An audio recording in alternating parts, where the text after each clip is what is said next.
Nag-crave tayo sa pancit sotanghong pisado. Ayan, nagluto tayo.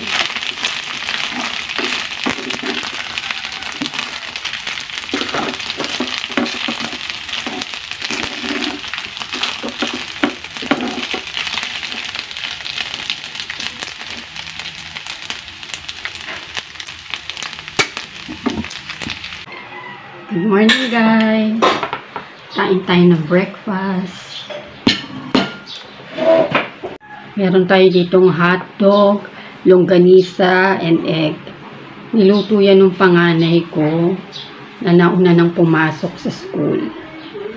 Ayan. So, bago siya umalis, nilutuan niya na kami ng breakfast. At ito na po yung ating sotanghong kisado. Siyempre, ang ating rice. So, mag-water muna tayo ngayon, guys. Later tayo magmi-milk. Ayan ang aking bunso. May pasok siya today. Exam niya.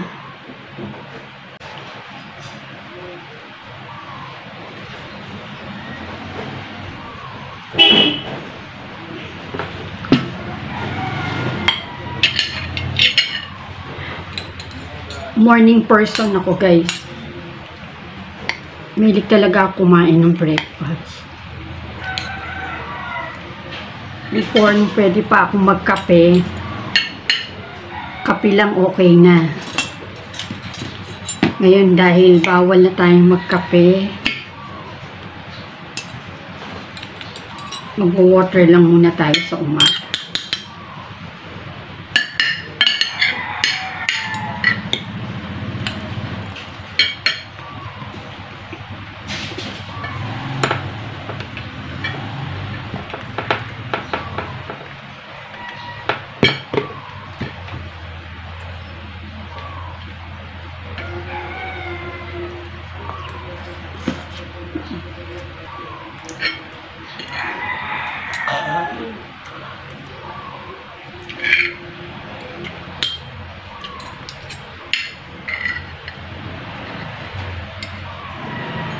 Actually, guys, bawal ako sa hotdog. Pero tingnan natin kung anong magiging effect nito after. Kung sasakit yung tiyan ko.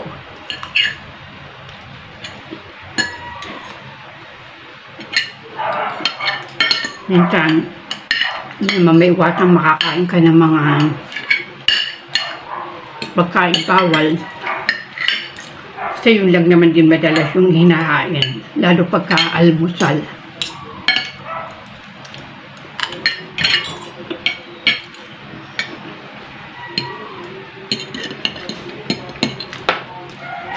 Hinay-hinay lang siguro sa pagkain.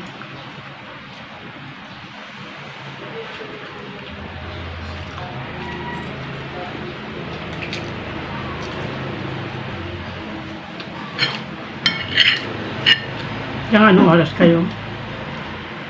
11 na.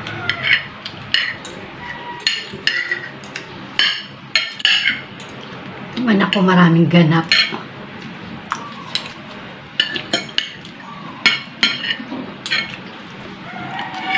This is a school.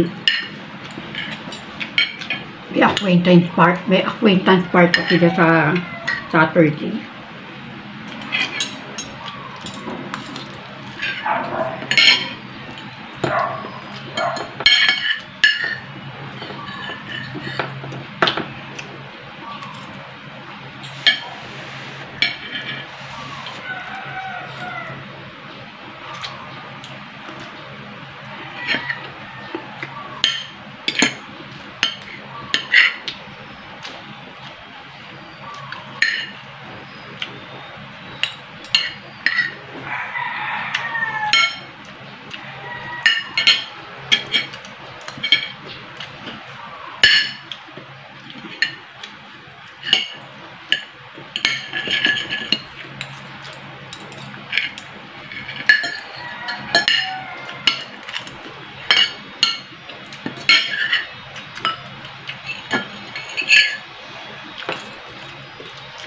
Mamaya mag-unbox ako ng pinili ko sa Shopee na organizer sa fridge. Lagayan ng mga fresh goods namin.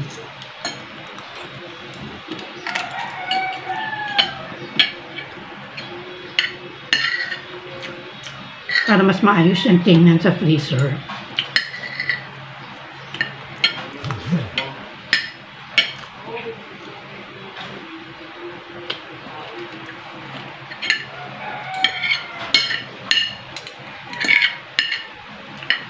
So after my first cycle, pahinga ko. Kaya kain lang ng kain para lumakas.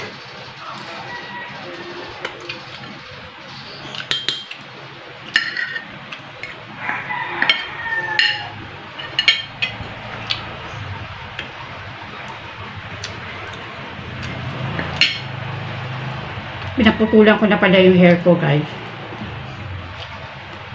Kasi unti-unti na siyang luminipis. Tapos napo-fall off na siya, kaya pinabawasan ko na para hindi man masyadong sasama ang loob ko kapag nagsusuklay ako at naglalagas siya.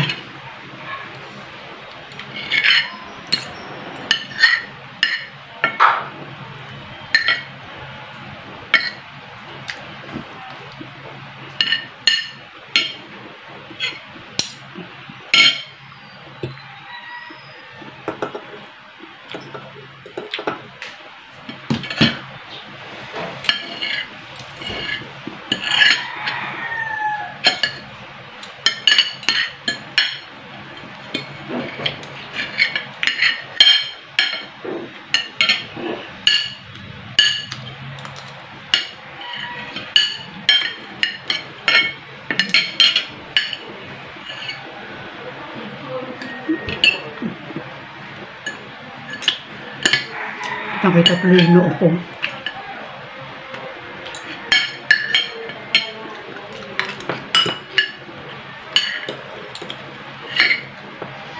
Six o'clock pa lang po ng umaga.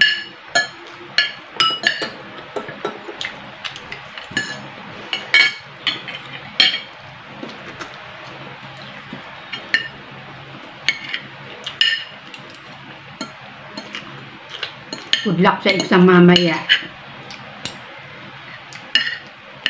3 days exam ng anak ko today. Yung babae ko.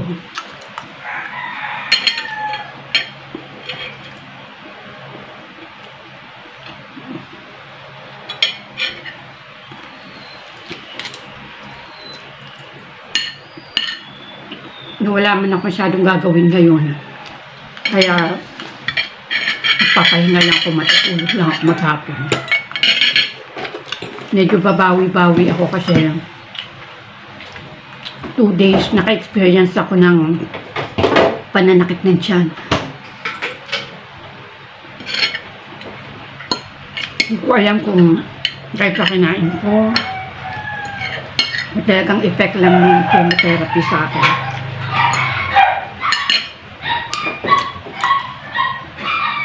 Wala naman. Ininuman ko ng gamot na binigay sa akin ng doktor ko. Iinumin mo lang yun kapag kailangan.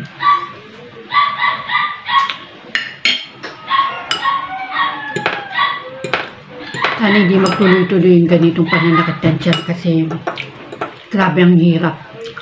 Nakakapanghina talaga. Lahat ng kinakain mo nauubos. Nilalabas at nilalabas ko talaga siya. Manlalata ka talaga.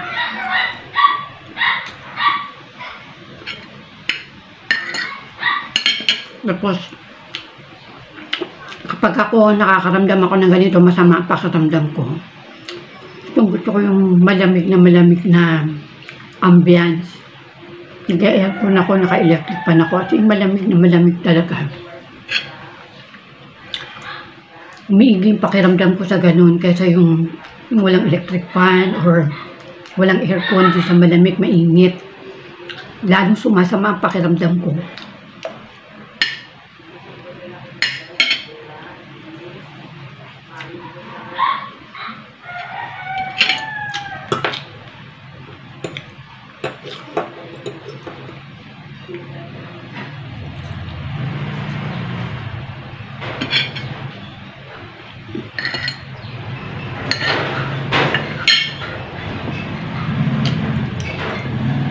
Yung aso ko na dito sa baba. Yes. Nagantay na ng food niya.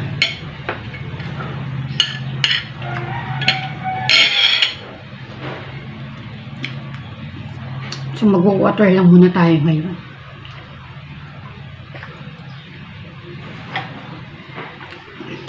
Alam nyo guys, gustong gusto ko na magkape. Lalo pag nagtitimpla ng kape yung biyenan ko, naaamoy ko talaga siya kahit nasa kwarto ako. Kaya lang, hindi talaga pwede. Baka kasi kapag ininom ko siya, magustuhan ko magsunod-sunod na, hindi ko na tigilan, araw-arawin ko na yung pag-inom.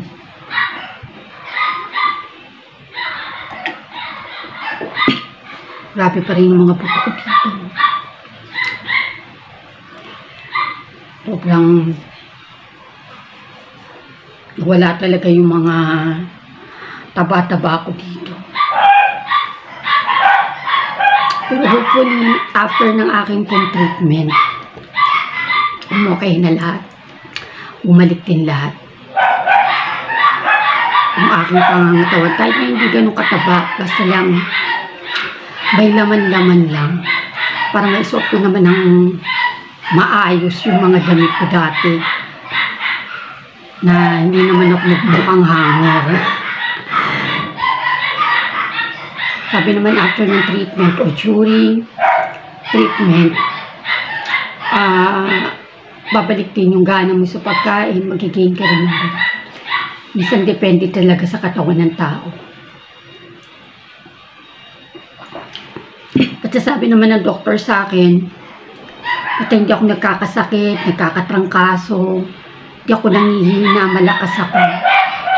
Okay na yun. Kasi yung hindi ka na nga tumataba, diba? Wala ka na nga gana kumain. Nagkakasakit, nagkakatrangkaso ka pa. Yun ang mas mahirap. Doble yung medication na gagawin sa'yo. So, para malabanan mo yan, kumain. Magpahinga, huwag magpagod, huwag ubusin ng lakas. Hinay-hinay lang sa pagkilos. Para kahit payat tayo, hindi naman nauubos yung ating ganda. Kasi kapag sobrang stress tayo, nakikita talaga. So kahit pa paano, preserve naman natin ang ating beauty.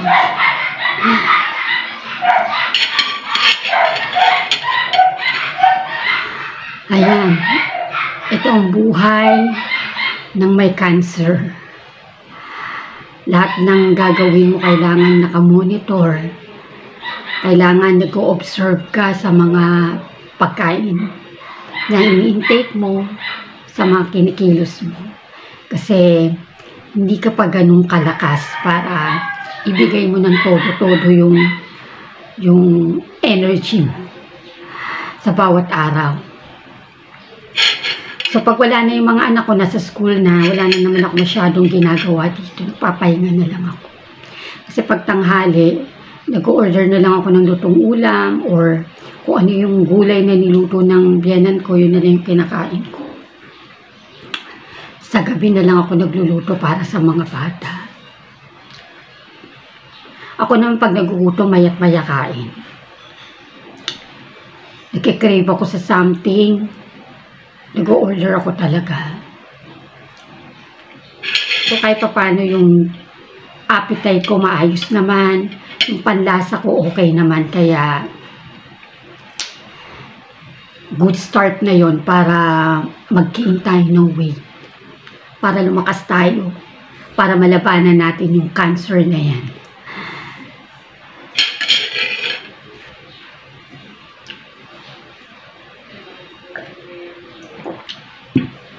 Ayan guys, ito po ang ganap ko for the day pagkagising ko. Kumain lang tayo ng breakfast, then magre-relax konti, maglilikpit-likpit, ayan, maglilinis-linis ng konti sa bahay, habang pa isa-isang umaalis at pumapasok sa school yung mga anak ko. Then, makakapagnap na naman tayo uli. Siyempre, wag natin kakalimutan na uminom ng mga gamot na in-advise sa atin ng mga doctors natin. Kasi kailangan natin yun sa ating pong medication. Ayan. That would be all for today, guys. Thank you for watching.